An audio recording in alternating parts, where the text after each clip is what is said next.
Nope.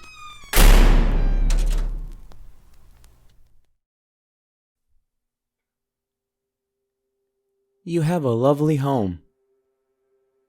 Yeah, thanks, I guess. It was on the market for a long time. Out in the boonies and run down as shit, but I don't mind. Well, you've definitely modernized it. I like the camera at the front door. I've been telling my husband we need one of those. And those things in the yard, are they... Yeah, lights. I had a choice of 20 grand on the roof or on the lights. Guess which one I picked. Well, given your circumstances, I guess that seemed like the right choice. Carl, before we get started, I have a little card I need to read to you, okay? Yeah, sure, okay. Great. I am here acting as a social worker assigned to your case through the Community Mental Health Board. I am not a licensed psychologist or psychiatrist, and our conversations are not a form of mental health counseling. They are not confidential, and, I am not qualified to act as your therapist. If you feel the need for counseling beyond that which may have already been recommended, or you have any ideas of self-harm or harming others, please let me know immediately. Okay. Cool. Sorry, it's a mouthful, but if I don't read it, I can get in trouble. You understand. Sure. Now, Carl, you're in our program because of your nyctophobia, fear of the dark, right? That's what they tell me. And you got referred to the program as part of the administration of what began as a criminal complaint. Is that right? Yeah. I was in a grocery store, in the back, by the freezers.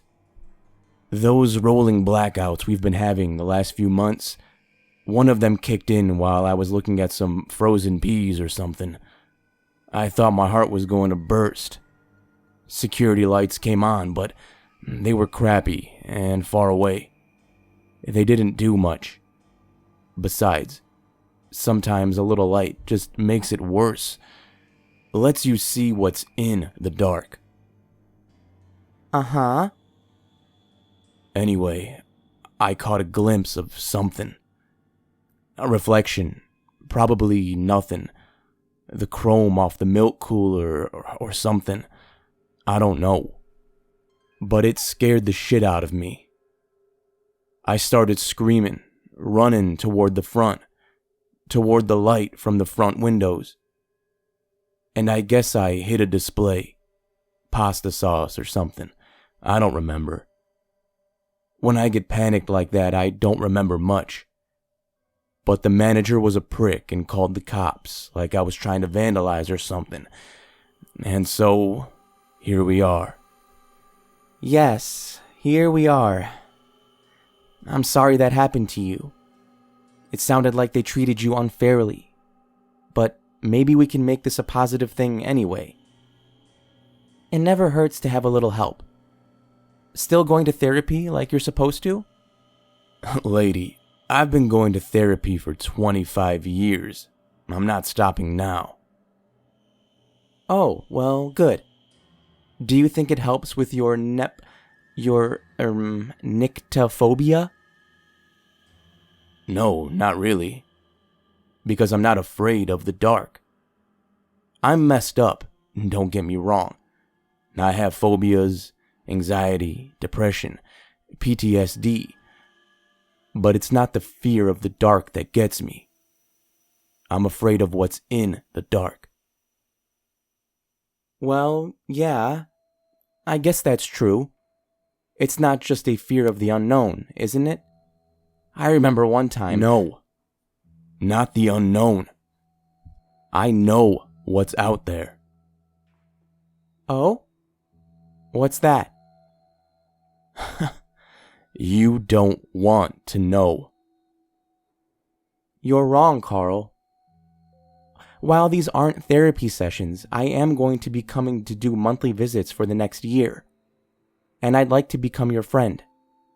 You certainly don't have to share anything with me, but if you want to, please do. When I was 14, I found my mother dead on the kitchen floor.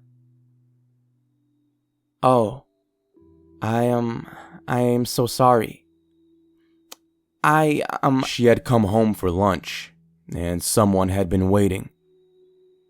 They slit her throat and had her spread out on the floor like she was making a damn snow angel. That was my first thought when I saw her.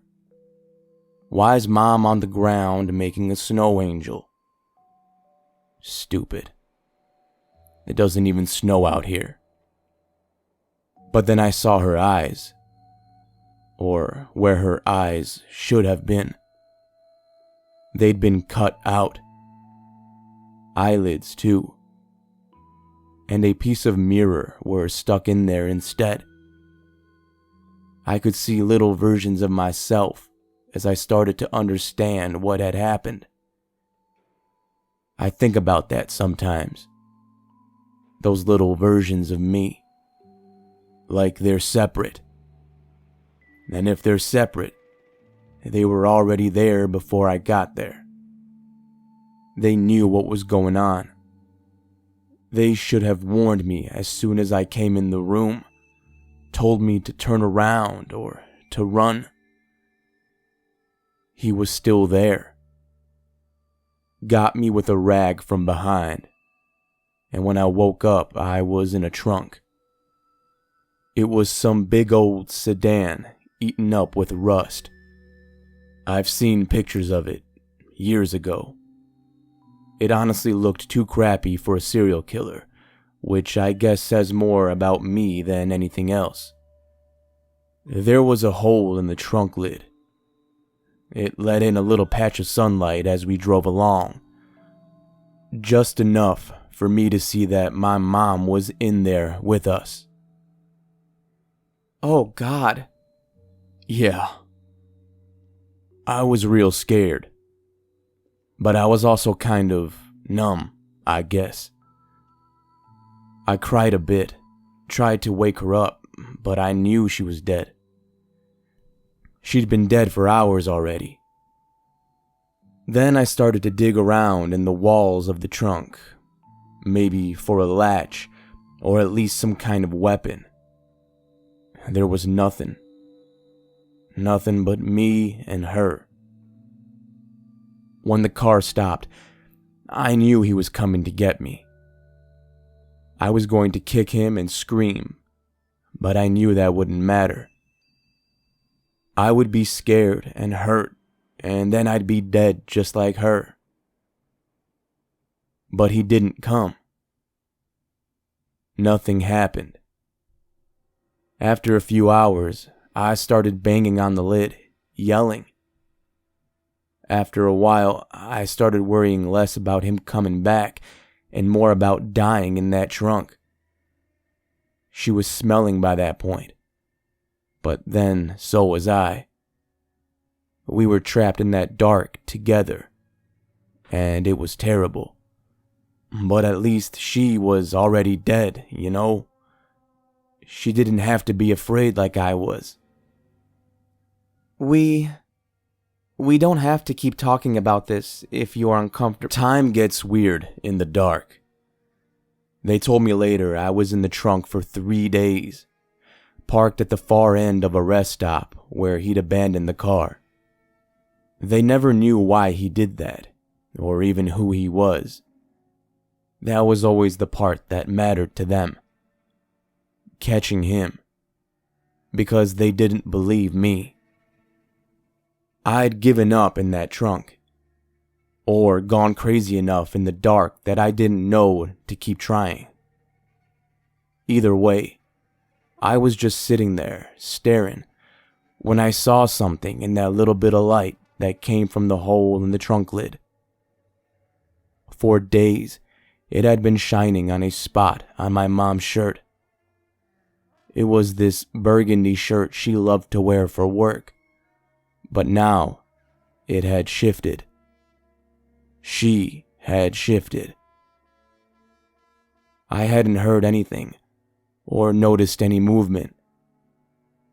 It was the mirrors that gave it away. They were closer to the hole now, you see.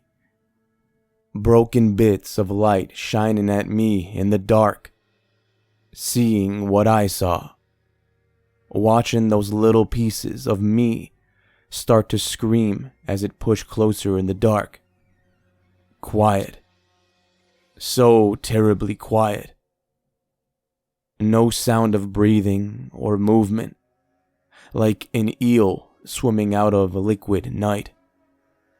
Getting closer with shining eyes and a wide, horrible smile. And then the trunk opened. A janitor had heard me screaming my head off at the time, and it all went from there. I went to the hospital. Cops came to talk to me. I went to a different kind of hospital, and they came and talked to me again. I got out, lived my life, and now here we are. Yes, here we are. I'm so sorry that happened to you.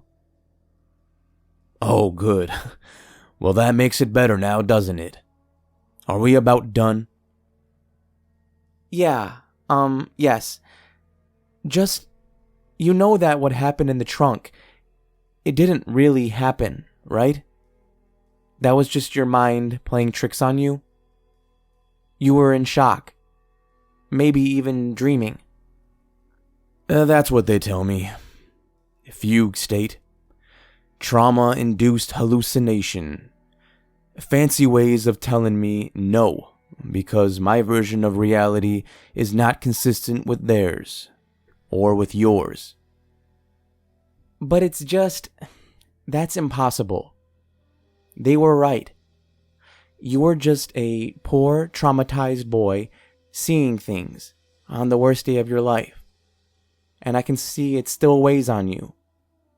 I wish I could carry that burden for you, even for a little while.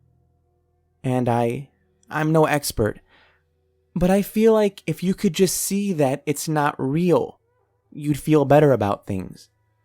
Uh-huh. Let me walk you out. Sure, yeah.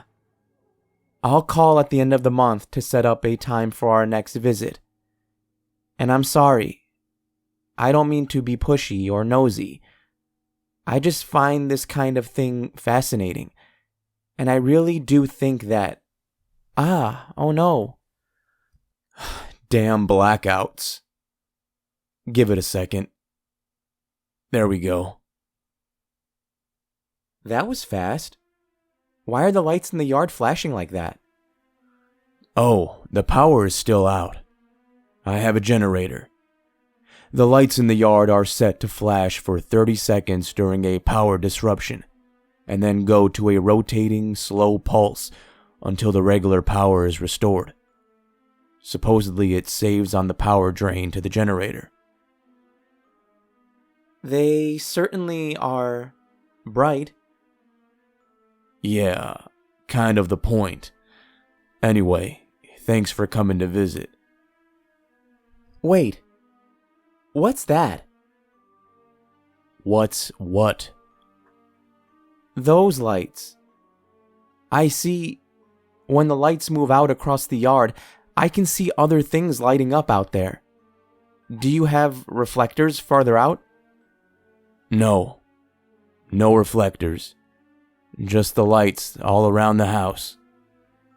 Well, then what is it? What's reflecting out there? There are so many. Sounds like you should get going then. Oh my god. When the light went by again, I think they're moving closer. Let me back inside, please. Sorry, but I'm not opening the door again. You should go if you can make it to your car. What is it? What's out there? Figments of my imagination. They've been coming around from time to time since I got out of that trunk. Since it saw me. Please. Please, open the door. Not happening. Sorry. They like staying out of the light, but I'm not risking an open door now that you've got their attention. But you really do need to get out of here. There's enough light to make it to your car. No, you just let me back in and... Bitch, I am not playing with you. You will die out there if you do not move your ass. You unlock your car with your clicker, you run to it, and you get in. You drive away and go home. And when you get home, you keep all the lights on. You did this on purpose. You agreed to meet with me after dark. Said it was the only time you could do it. You want them to get me. No, I don't. And I couldn't say for sure they'd even come tonight. But maybe they would. And if they did, maybe they'd take an interest in you and leave me alone. I'm so tired of it. Of all of it. Maybe you're right. Maybe it's time for someone else to carry that burden for a while. Better hurry. They're starting to sing.